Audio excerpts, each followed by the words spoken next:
A Monday night dinner for me at Zab's turned into a bit of a work night. You know, from the first time we met the family, it was touching for us. At the table next to us, two detectives in town from Miami, Florida.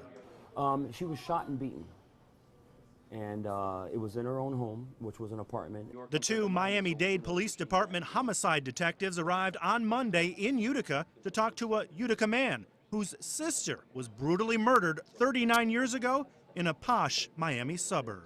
We prayed and we thought about it, right? And we hoped and we wished, but you know, you push it down and you push it down because the pain's too much. Brian Pantola was in the Navy aboard the USS Lafayette in 1977 when he got the news his sister Deborah Clark, who had recently moved from Utica to Miami and was working as a nurse, had been murdered. To go from not knowing nothing, just one of your siblings is snuffed out of your life like that and you know absolutely nothing.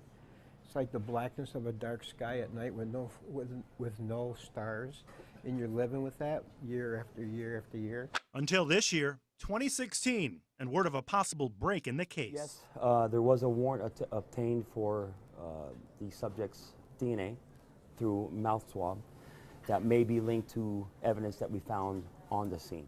The so-called subject served with that warrant last month is 74-year-old Alan Bregman, whom police say was 36 back in 1977 when he was dating Deborah, they say, behind his wife's back.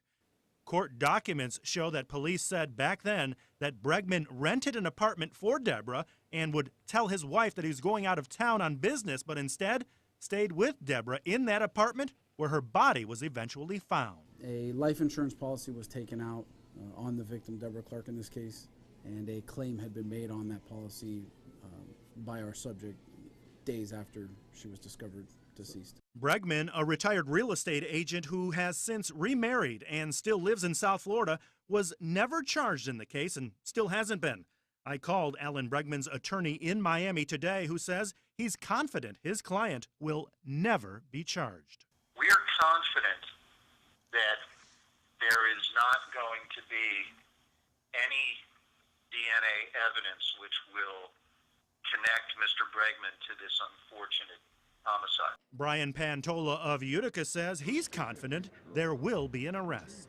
We're fortunate enough to have people like this that, you know, grab it like a dog, like a pit bull, like a you know, just won't let that go. And that's the kind of character these guys got. We know that already, so we're very encouraged.